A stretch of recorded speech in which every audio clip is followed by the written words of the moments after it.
Hello, I'm Blake T. Wild. You may also know me as Smokey's Videos. And after a long break in between what was supposed to be an April-themed month of Ultimate Marvel Comics videos, I am finally back in mid-June to continue it.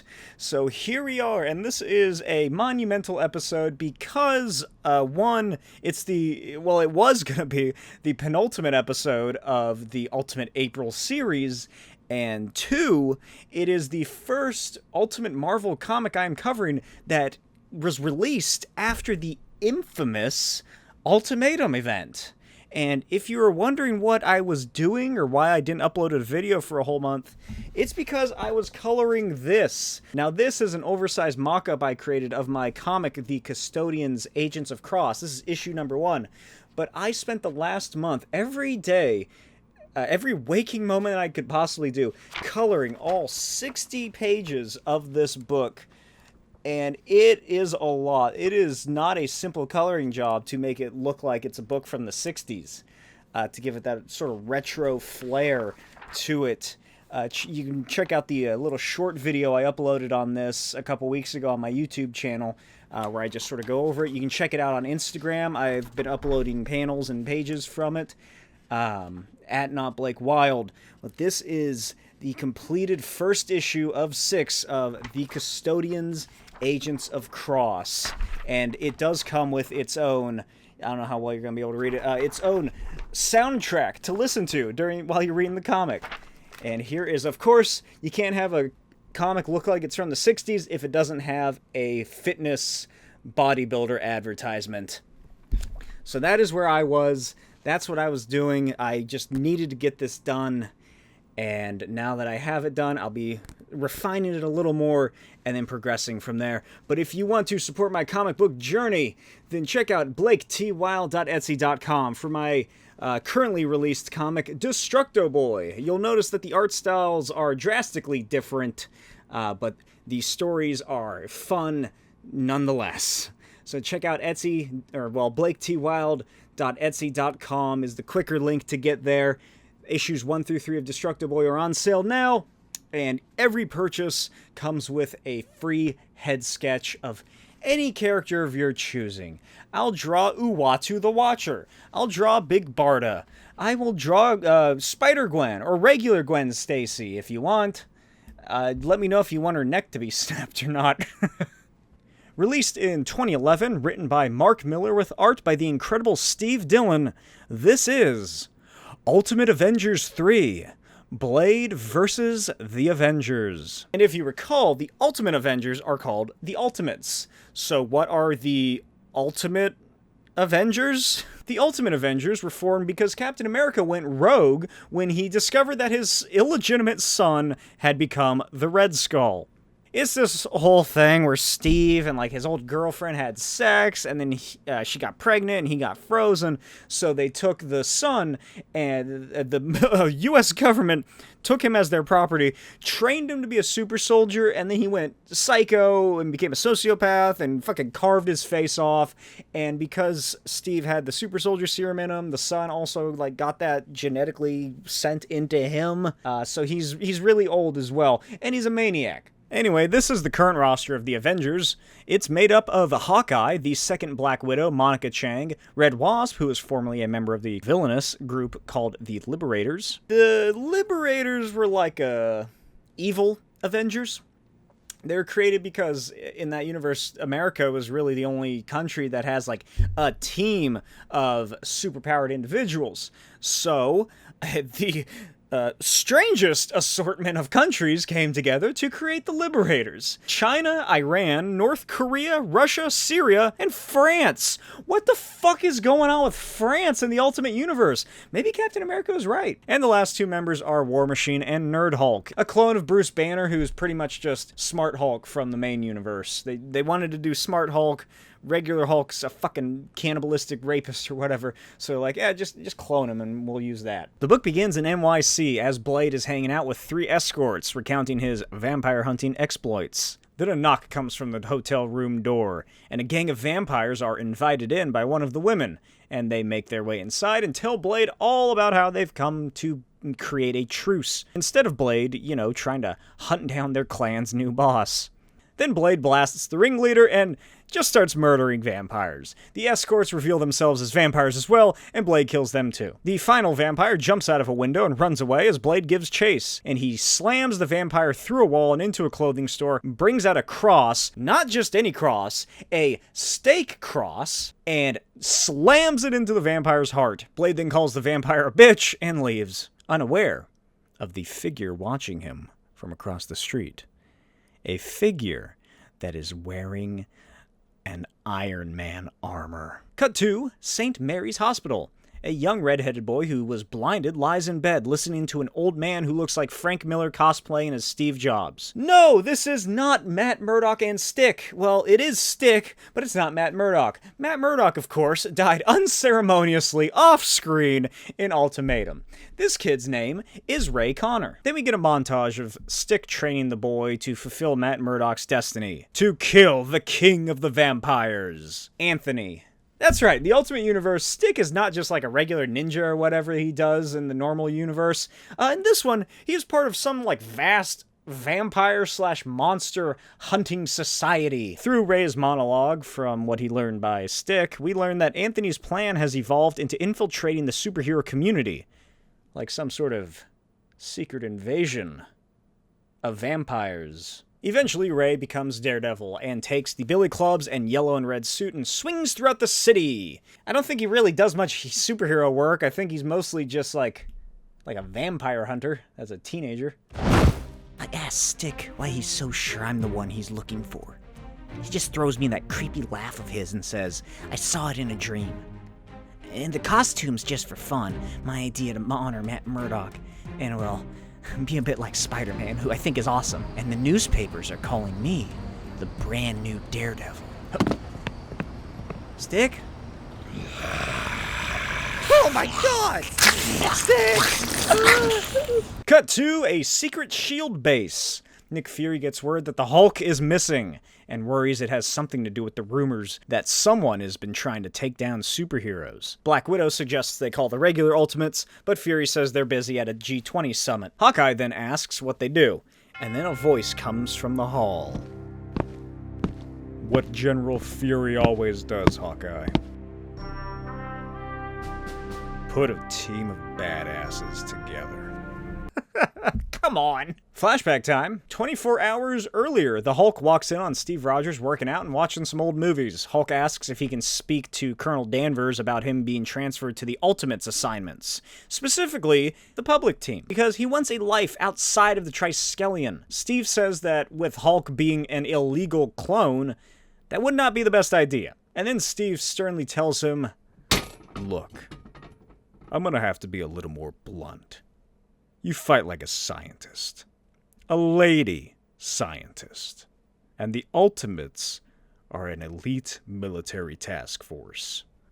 Are you saying I'm incompetent? I'm saying that public safety comes before your social life. Later, Bruce Hulk leaves the Triskelion, and doesn't he look a bit familiar dressed like that? Anyway, he leaps across the bay and into the city and plans on making his way to Times Square, where he wants to meet his favorite author who is doing a signing at Midtown Comics. Hulk makes his way through an alley, unaware of a couple of vampires watching him. He is surprised by the man in the Iron Man armor, and immediately breaks down by explaining, This is just a one-off thing. I really want to meet this author. I only planned on being gone an hour. Tony? That is you in there, right? Not anymore. Iron Menace, who I will be dubbing this character now, blasts Hulk through a building. He orders his followers to check what's in Hulk's satchel, because it must be important, and beats the shit out of Clone Bruce. One of the goons opens the bag to find a copy of Marvel's Trouble by Mark Miller. Mark Miller was the big author that Hulk loves so much and was going to meet and seemingly get to autograph issue 1 of Trouble. Maybe all the issues. Anyway, Iron Menace orders his vampiros to hold down Hulk. Then we get a very suggestive panel. Before cutting back to present day of the New York sewer system, Hulk returns with Stick and Daredevil and is greeted by Iron Menace and a A bunch of vampires floating around in the shit water. Why? Why are they just lounging around like it's a spa? They're in the sewer. Elsewhere, the Avengers and Nick Fury track down Hulk via his tracker. Cut to this incredible scene of Blade interrogating a vampire by tying him up in a tub of water and having a priest nearby to get ready to bless it. And the vampire's like, Jesus, dude, all you had to do was hold a stake to my chest. You didn't have to go through all this trouble. Blade tells him to shut up and give him the details on the new vampire king. The vampire explains that this guy got bit about a month ago, but was somehow able to get every vampire clan in the world under his command. And now he's readying the big offense. Superheroes. Blade then stands up and the priest begins his prayers and, they kill this vampire. Back in the sewers, the Avengers make their way through the sewage and argue with one another. Good old Ultimate Universe. Oh god, I can't believe it's coming back. Fury orders them to shut the hell up because they have movement ahead. And from one of the tunnels appears Daredevil. He says the last thing he remembers is being attacked in an alley, and Cap rushes to the young boy in need, asking him what his name is. Then all of their lights are somehow shattered, and Hawkeye brings out his flare, and they discover Daredevil removing his fangs from Captain America's neck, and the Iron Menace, Hulk, and Stick, and an army of vampires suddenly appear around the Avengers. They unload on the undead creatures of the night, but Iron Menace activates a force field. As he orders the Avengers to stand down, he exposits that he's not Tony Stark. So don't worry, he's not a vampire or an undead monster. He's just wearing this armor so he can walk around during the day. And I assume he probably has to have something to block his eyes, otherwise they're gonna get horribly burned. Then more shield soldiers appear and corner the vampires. Hulk rockets up and out into the street and the vampires flee, causing havoc and mayhem. Black Widow and Hawkeye race to Cap and order an immediate medical evac. Captain America is then transferred to the Triskelion and operated on. Carol Danvers and Monica speak about the whole vampire thing, unaware that Blade has infiltrated the base and is listening in. Later, the vampires hang around the Chrysler building as Iron Menace blames Hulk for being the reason that S.H.I.E.L.D. was able to find their previous lair. Which, I mean, honestly, it's the sewers, man. You probably should have... Why didn't you just get, like, a warehouse or something? Anyway, he scans Hulk and finds the tracker and rips it out. And later, Hawkeye tries to buy a Snickers bar, but the machine won't take his cash, so he asks another S.H.I.E.L.D. agent for some smaller bills, and then they freeze and collapse to the ground. In the operating room, the doctors prepare to work on Cap when all of them except the head surgeon fall unconscious. Then Blade appears from behind and says, "Hey, I'm sorry, man, but I ran out of tranquilizer darts." Blade then whips out a stake and prepares to drive it into Captain America's chest when Cap breaks out of his restraints and catches his hand, then throws Blade through a wall and explains that his body is now a glorious mixture of vampiric blood and super soldier serum, and he bites Blade's neck.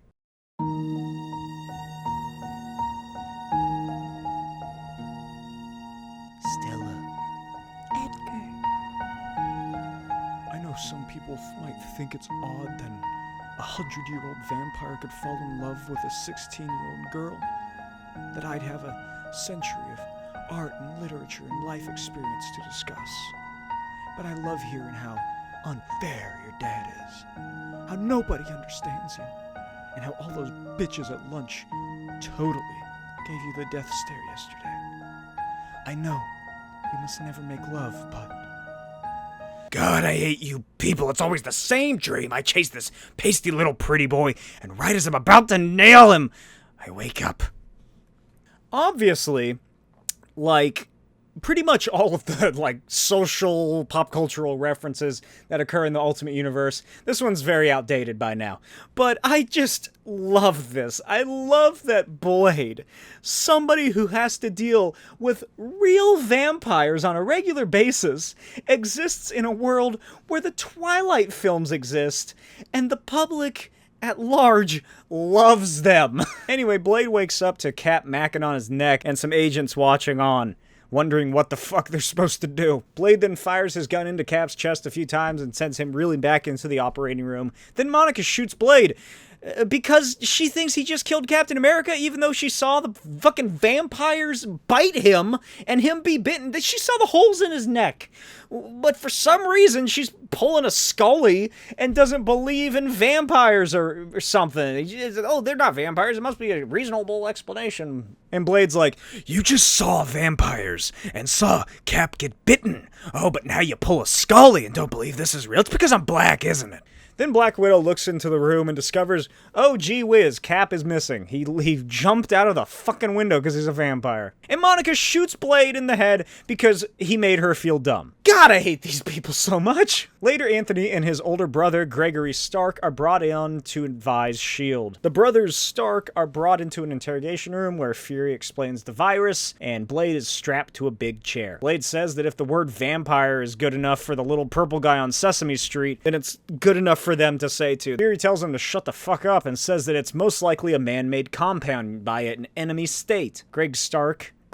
Gregory Stark asks what makes Blade immune from the bite, and Blade gives him his Daywalker backstory. His mother was bit while she was giving birth to him. Then Blade tells them who they're really dealing with. Okay, Jesus Christ, now fasten your seatbelts, because it's about to get weird and crazy. There was this guy named Anthony, and he was one of the greatest vampire hunters who ever lived. He trained hundreds of soldiers, including Blade and Stick, and eventually Matt Murdock for a little bit, and up until a month ago, this secret monster hunting society was on the winning side, until Anthony, seemingly played by David Carradine, by how he's drawn, was bitten by one of them. Then Blade explains Anthony to vampire hunters' superhero plan, and Gregory says all they need to do is just follow the arc reactor energy source. Tony is shocked that he didn't think of this ingenious plan and says that he'll need access to a satellite network in a few hours. Gregory says he can do it in 20, and they just need some of S.H.I.E.L.D.'s giant men and that Russian Thor guy because he can strike lightning. And then,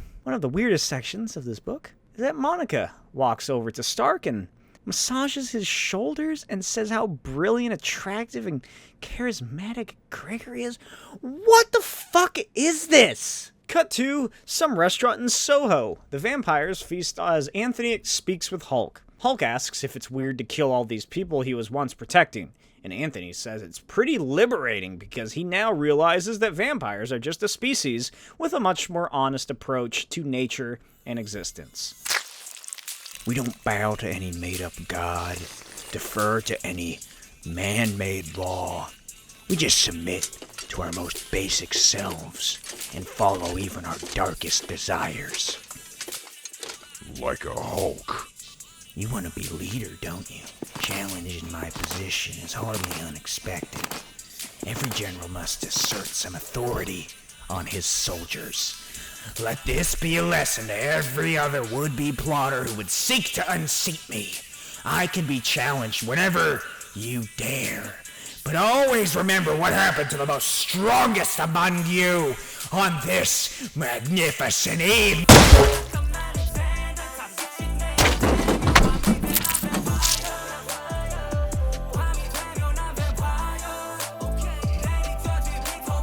Gamma radiation mixed with vampire blood. I won this fight before I even showed up, dumbass. Anybody else feel like going for the top spot? Holy shit. Look. Help me, Banner. Please. You came to the right place, Captain. Enjoy.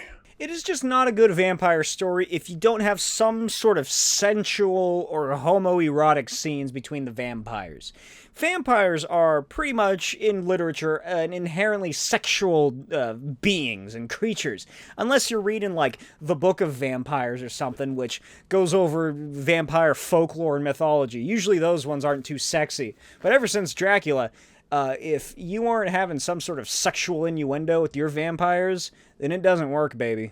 At the Triskelion, Perun, Russia's answer to Thor and former member of the Liberators, readies himself with Red Wasp, and then he heads out to join a platoon of S.H.I.E.L.D. soldiers.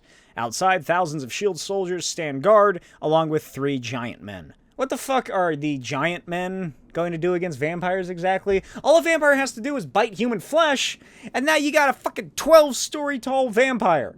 Elsewhere, Blade is escorted to a holding cell and complains that they're gonna wipe his mind or something and turn him into a shield assassin, effectively ruining his sweet wardrobe since he'll have to wear one of their shitty jumpsuits. Perrin arrives with the other Avengers and apologizes for being late. He just started living at this giant military base and he accidentally took the wrong shuttle. And Monica is just such an asshole. She is the worst part of this book. Shockingly, she is the most ultimate part of this ultimate comic book. Just such a terrible person. Fury tells them both to shut up and orders Perrin to get ready to teleport them using his magical teleportation hammer. Gregory activates the tracker and discovers the tracker is coming from inside the base. And outside the Triskelion, Hulk leads a vampire army. The Vampire Legion assault the base and, oh hey look, they got Giant Man. And Fury orders Perrin to take care of things outside, so he flies out and starts killing Draculas. But then Captain America flies up and slams him with his shield. And meanwhile, down in the holding cells, Blade tells the guards to unlock him and give him his sword. And then the doors are blasted open as Stick emerges with Daredevil. Bite him, what are you waiting for? I can't. Okay, you bastards. I don't care how many of you there are out there. You're going down! You hear me? That means you pigs are history. No, it doesn't. Now where the hell's Nick Fury? He's in here. The guards let Blade out and give him his sunnies and sword, and Blade enters combat with his former teacher Stick. But Stick blasts Blade through a wall, and they eat the guards. Blade gets up, looks at them, and runs off. Meanwhile, Fury and the Avengers open fire on the giant vampire with explosive rounds, but he's tackled by Pete, the giant man. Pete grabs a jet as he holds down Dave, the giant vampire, and drives it through his heart. Then Hulk flies through the building, abducting Nick Fury. Meanwhile, Blade races through the Triskelion looking for any kind of Christian iconography until he finds something a little better. Daredevil and Stick appear, seemingly having Blade cornered, but unfortunately for them, Blade found the armory. He unloads on Daredevil and Stick, but the armor's force field deflects all the bullets back at him, and Blade is launched out the window.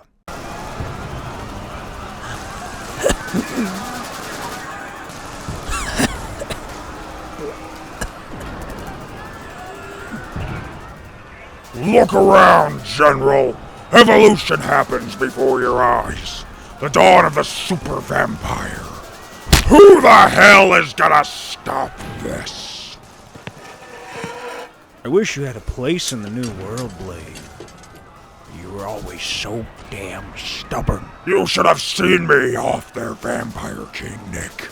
You always told me to be more aggressive, to get in touch with my dark side. Is this dark enough for you? No. You're a loser, Hulk. You never had what it takes. Oh, look who's back. A nuclear bomb couldn't stop me now. What chance do you have? You really think you can beat me with a hammer? Who says I'm gonna hit you with it? Oh no, grab the hammer!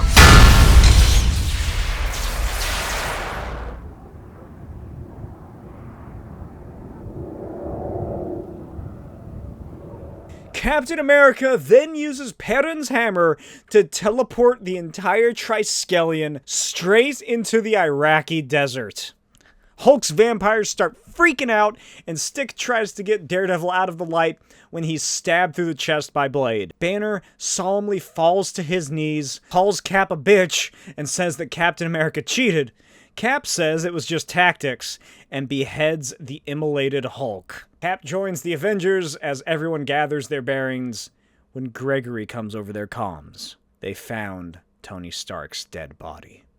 The end. I hope you enjoyed this episode, this very delayed episode. As always, BlakeTwild.etsy.com for Destructo Boy issues, and eventually I'm going to get my fucking posters up there and everything. All the art you see on my Instagram, check that out as well. I will be selling on Etsy. I honestly enjoy this comic book. I unironically Love it. I love Steve Dillon's art. It's distinct and so different from the 10,000th Jim Lee fucking clone out there, or whoever the other popular artists slash house styles there are currently. It's just so different. It's wholly his own. And there's just something I really enjoy about, like, the static nature of how he does his figure work. It kind of reminds me of Mike Allred in that way. He also has some pretty static-looking art. And I think it really feels like it's individual photographs of reality happening, rather than, oh, look at this cool drawing pose, this cool pose. It feels like these people are actually moving, and the comic book is capturing these moments in time. Overall, it's a fun story that goes by very quickly. It's a very quick read, which is a Mark Millar sort of staple. It has some neat stakes, no pun intended, and a really hilarious payoff at the very end. It's pretty clever. It feels kind of like an Ultimate Avengers Halloween special or something. And I love scary, creepy, supernatural stories to begin with, but I really, since a child, I've always loved the, like, Halloween sort of scary episodes in, like, TV shows or something. Like Boy Meets World is one of my favorites. There's a whole Halloween special where it's pretty much just Scream, but in Boy Meets World. They're locked in the school with a fucking murderer who is killing all the characters off one by one. And this sort of has that same vibe of, this isn't what normally happens, but here's a fun little, like, scary episode of the Ultimate Avengers. I liked Perrin and the inclusions of, that sort of thing. He doesn't get much to do in here. I can't really remember if he gets much to do anyway when the Liberators first show up. But I do like the country's other attempts at, like, the super soldier serum, which is the basis for nearly everything that happens in the Ultimate Universe. Cool aspect. I do like Perrin. He's a neat-looking character, He's an interesting character that, I don't know, that'd be cool if they brought him back when Hickman redoes the Ultimate Universe. Blade does next to nothing in this book, and he never actually fights any of the Avengers. That's what you call clickbait. Well, he does fight Cap. Not very long, not very well, but I think Miller does a fun job of making this Blade enjoyable to read. It feels like he's more like Indiana Jones in Raiders of the Lost Ark, where the plot, people always say this, if Indiana Jones wasn't in Raiders, then the Nazis probably would have still eventually found the Ark, and they would have killed themselves with it. But Indy in that story really doesn't add too much. It's sort of like that, or it's very reminiscent of sort of like that kind of era of storytelling. The pulps, or like old crime films where, like, shitty stuff happens. The main character is just sort of thrown into this with no real way of making a difference. And I enjoy that. This is probably the nicest thing I've ever had to say about an Ultimate comic. Well, an Ultimate comic that's not Ultimate Spider-Man or Ultimate Thor, or I guess Ultimate Fantastic Four. That's a good one too. So I'll see you next time. Bye.